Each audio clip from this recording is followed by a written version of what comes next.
Halo guys, bersama Cak Bio di KOS. Nah, kali ini kita akan melanjutkan untuk pembahasan kompilasi soal UM UNER.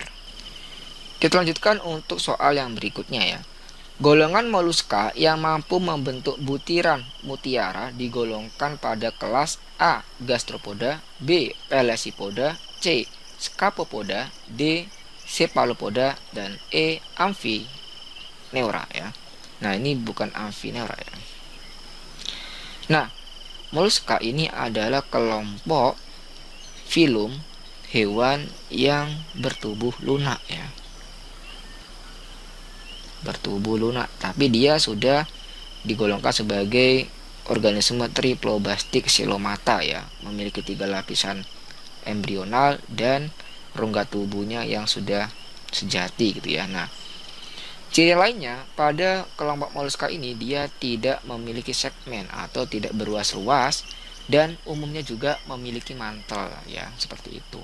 Sekarang kita lihat dulu yang A, gastropoda. Nah, untuk gastropoda ini adalah kelompok hewan moluska yang pergerakannya itu berada di bagian kaki perut ya. Nah, gaster itu perut ya. Nah, ini contohnya apa Kak? Contohnya adalah siput.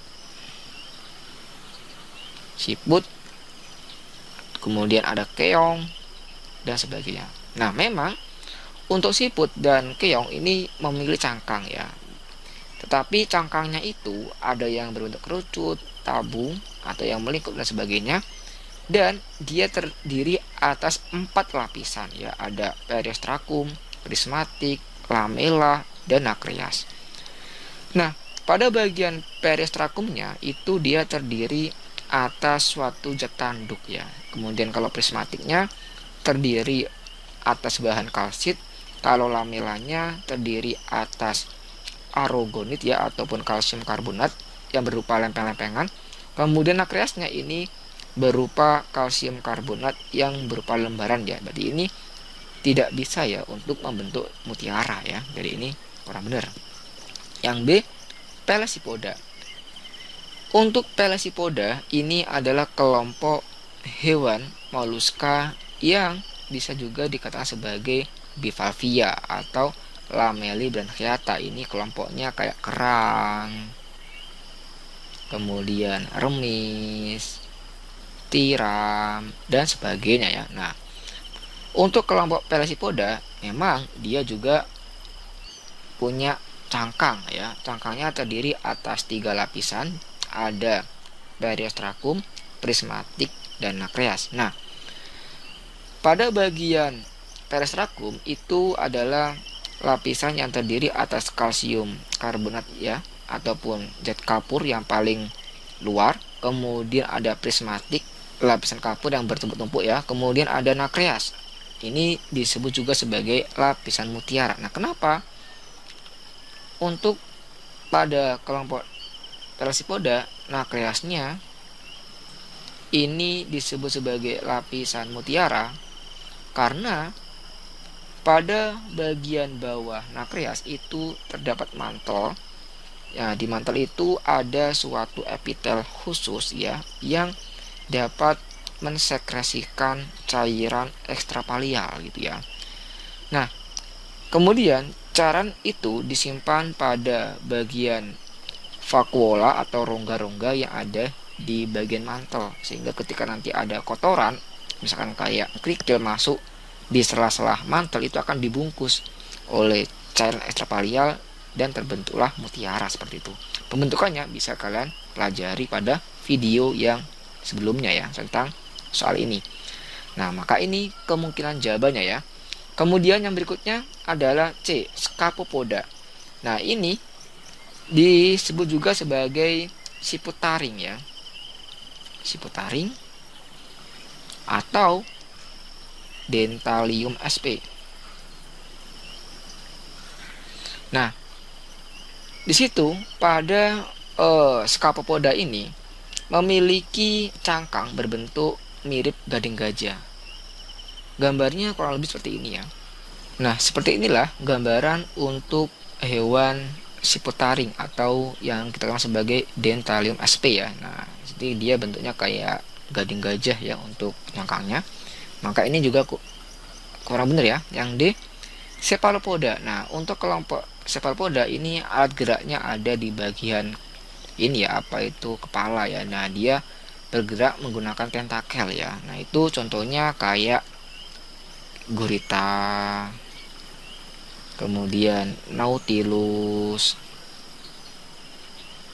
kemudian ada sotong, nah sebagainya. Nah, ini kalau ini dari sekian banyak anggotanya hanya nautilus aja yang dia memiliki cangkang ya untuk perlindungan diri. Kalau gurita itu bisanya dia bisa berkamuflase. Kalau sotong atau cumi-cumi dia bisa menyemburkan tinta ya, sehingga nanti dia akan bergerak melejit seperti kayak roket gitu ya ke belakang. Nah, itu untuk menjauhi predatornya. Maka ini juga kurang benar ya untuk yang D. Yang E, Amphineura. Nah, untuk Amphineura ini ya, itu adalah kelompok hewan yang kita kenal juga sebagai chiton ya. Nah, chiton ini dia memiliki cangkang juga, tetapi dia kayak mirip genteng gitu ya tumpukannya, dan untuk cangkangan juga pipih gitu kan. Nah, ini memiliki radula ya, ataupun kayak gigi parut yang tajam untuk menyobek mangsanya. Makanya juga kurang benar ya untuk yang maka untuk jawaban soal kali ini adalah yang bravo ya, Pelecypoda. Contohnya kayak tiram ya. Memang tiram ini dikenal sebagai penghasil mutiara ya. Oke, kita lanjutkan untuk soal yang berikutnya. Berikut tergolong organisme perintis: A. Mycorrhiza, B. Lichens, C. Mycota, D. Protista, E. Plante. Nah, di sini ada organisme perintis. Biasanya nih, untuk kelompok organisme perintis itu juga disebut sebagai takson bencana. Kenapa kok dia disebut sebagai takson bencana? Sebab untuk keberadaan dari organisme ini sangat penting ya bagi lahan ataupun bagi ekosistem yang rusak karena ada bencana alam dan sebagainya.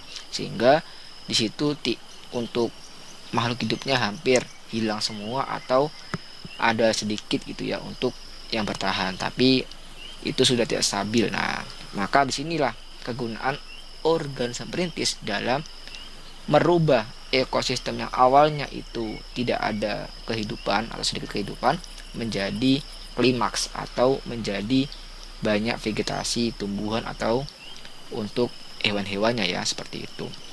Nah, untuk kelompok takson bencana ini pertama ya itu akan diawali dengan organisme lichen atau lumut kerat. Nah, lumut kerak ini sekali lagi dia tidak sama ya dengan kelompok lumut pada Bryophyta.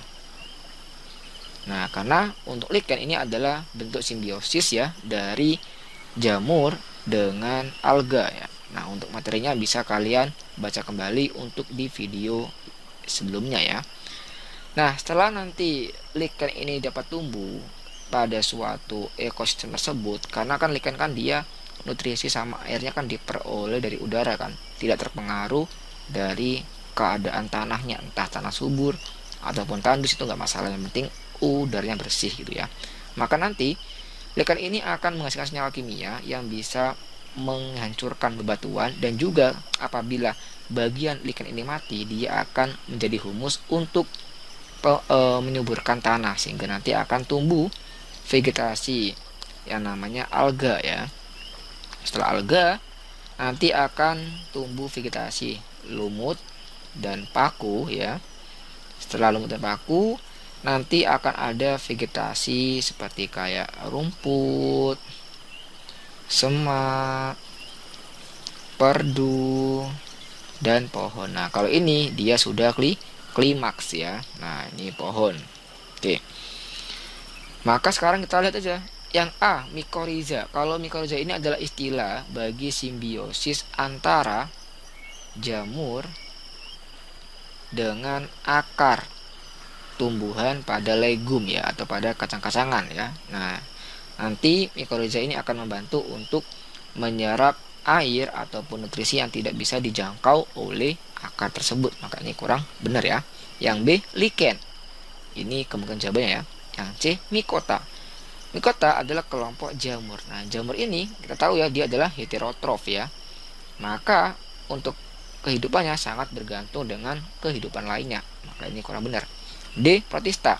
Protista ini golongan dari protozoa, alga, dan ada juga protista mirip jamur ya, kayak Oomycota, Myxomycota dan sebagainya itu ya. Nah, ini juga kalau alga ini akan tumbuh ketika setelah keberadaan lichen ya. Jadi ini ya kurang benar juga ya. Yang E, plante. Plante ini kelompok tumbuhan ada yang tingkat rendah seperti kayak Bryophyta ya. Kemudian ada Pteridophyta dan ada Spermatophyta ya. Nah, Spermatophyta. Nah, berarti untuk yang plante ini juga terlalu luas, dan itu pun untuk kelompok plante yang bisa dikatakan sebagai takson bencana itu adalah kelompok lumut ya dan paku ya. Nah, seperti itu. Jadi itu juga akan timbul setelah adanya lichen kemudian alga gitu ya. Nah, maka ini juga kurang benar. Maka jawaban untuk soal kali ini adalah yang bravo. Kita lanjut untuk soal yang berikutnya. Suatu polutan yang memiliki ciri bentuk gas dihasilkan pada proses pembakaran tidak sempurna, tidak berbau dan tidak berasa, dapat menyebabkan asfiksi. Polutan yang dimaksud adalah A, karbon monoksida CO, B, sulfur dioksida SO2, C, karbon dioksida CO2, D, PB timbal atau timah hitam, E, NO2 yaitu nitrit atau nitrogen dioksida. Nah, untuk dari pilihan ini kita bisa mengeliminasi pada PB ya. Kenapa? Karena PB ini bentuknya adalah timah itu dia lebih ke arah padat ya. Nah, ini timah hitam ya. Nah, timah hitam. Nah, ini yang menjadi kasusnya penyakit Minamata ya, yang ada di Jepang ya. Nah, untuk ceritanya bisa kalian lihat pada video berikutnya. Maka ini salah ya. Kemudian ada yang lainnya gas ya, HCO, SO2, CO2 dan NO2. Nah, kemudian SO2 dan NO2 ini adalah suatu gas polutan yang berbau menyengat ya. Kalau ini sama ini baunya menyengat, dan nantinya ketika dia kadarnya terlalu banyak akan menyebabkan hujan asam gitu ya. Nah, maka ini salah ya. Tinggal A dan C. Nah, A, karbon monoksida ini merupakan polutan yang bentuknya gas ya. Kemudian dia berasal dari pembakaran tidak sempurna seperti kayak asap dari kendaraan, kemudian pabrik dan sebagainya itu yang tidak berbau, dan apabila ini dia terhirup dalam jumlah yang banyak oleh manusia, ini akan menyebabkan asfiksi ya. Itu apa? Yaitu pengurangan kemampuan hemoglobin dalam mengikat oksigen ya. Akibatnya orang tersebut dia akan kekurangan oksigen dan sesak nafas, kemudian dia pening dan seterusnya. Nah, untuk mempelajari kemampuan hemoglobin dalam mengikat oksigen bisa kalian tonton untuk video soal kemampuan hemoglobin dalam mengikat oksigen ya di video pembahasan UTU UGM ya. Nah, maka ini kemungkinan jawabannya ya. Kemudian yang C, CO2. Nah, kalau CO2 ini dia akan menyebabkan terjadinya apa? Terjadinya efek rumah kaca ya. Nah, efek rumah kaca ini akan berdampak pada pemanasan global ya. Nah, bila sudah terjadi pemanasan global, maka nanti akan terjadi banyak bencana ya, seperti kayak tingginya debit air laut, kemudian matinya terumbu karang dan sebagainya. Maka jawaban untuk soal kali ini adalah yang alfa. Kita lanjutkan untuk soal yang berikutnya. Gangguan reabsorpsi air dapat terjadi akibat berkurangnya sekresi hormon A. ICSH dari hipofisis anterior, B. ICSH dari hipofisis posterior, C. ADH dari hipofisis anterior, D. ADH dari hipofisis posterior, E. TSH dari hipofisis posterior. Nah, di sini untuk gangguan reabsorpsi air itu dapat dikenal ya sebagai penyakit diabetes insipidus. Nah, terjadinya diabetes insipidus ini dikarenakan apa? Dikarenakan adanya kekurangan sekresi hormon ADH. Nah, anti diuretik hormon, yaitu hormon yang akan mencegah terjadinya kencing yang terlalu banyak gitu ya. Nah, itu anti diuresis sebenarnya.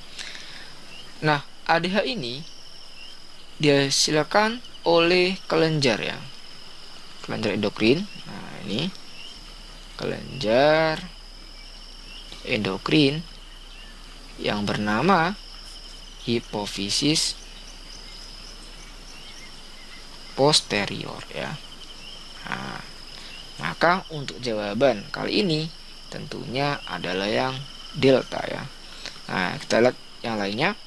ICSH, interstitial stimulating hormone. Nah, ini juga bisa dikenal sebagai LH ya, pada laki-laki yang akan mempengaruhi perkembangan dari spermatogenesis ya. Maka ini juga kurang benar. Dan untuk LH memang dia dihasilkan dari anterior ya.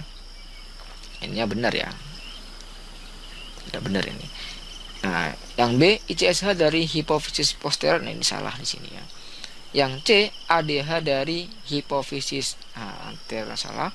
Yang E TSH dari hipofisis anterior juga ya, bukan posterior. Nah, di mana TSH ini adalah hormon yang mempengaruhi perkembangan dari sel-sel pada kelenjar tiroid sehingga akan menghasilkan hormon tiroksin yang akan meningkatkan laju metabolisme. Maka untuk jawaban soal kali ini adalah yang delta ya.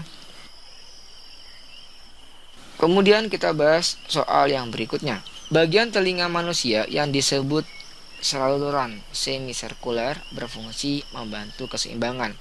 Sebab impuls syaraf yang berasal dari saluran semisirkuler dibawa ke cerebrum. Nah, pada bagian telinga manusia itu kan dia terdiri atas 3 bagian ya. Ada telinga luar, tengah, dan dalam. Luar misalkan ada daun telinga, saluran telinga. Kemudian tengah ada membran timpani atau kendang telinga. Kemudian tulang pendengaran, yaitu ada martil, landasan, sanggurdi. Sampai bagian dalam ada saluran semisirkuler, kemudian koklea atau rumah siput, dan ada saluran eustachius. Nah, berarti untuk pada saluran semisirkuler ini dia lokasinya ada di bagian telinga bagian dalam ya. Nah, fungsinya apa? Jadi untuk pada bagian-bagian telinga itu udah saya jelaskan secara rinci ya pada video berkaitan dengan soal ini di UM Uner ya, yang panjang itu di video per babnya ya, atau per soalnya itu bisa disimak. Dimana pada bagian saluran semisirkuler atau setengah lingkaran ini memiliki fungsi untuk mengetahui posisi tubuh ya. Nah, atau juga disebut sebagai proprioreseptor. Nah, ini mengetahui posisi tubuh. Dengan kita mengetahui posisi tubuh yang pas, maka ini akan menjadi keseimbangan ketika berdiri atau ketika kita sedang lari ataupun berjalan. Nah, maka untuk yang pertama ini benar ya. Nah, ini benar ya untuk yang pertama. Yang kedua, impuls syaraf yang berasal dari saluran semisirkuler dibawa ke mana? Nah, untuk impuls syaraf ini berasal dari mana? Itu berasal dari hair cell ya, atau sel rambut yang ada di bagian organ korti ya.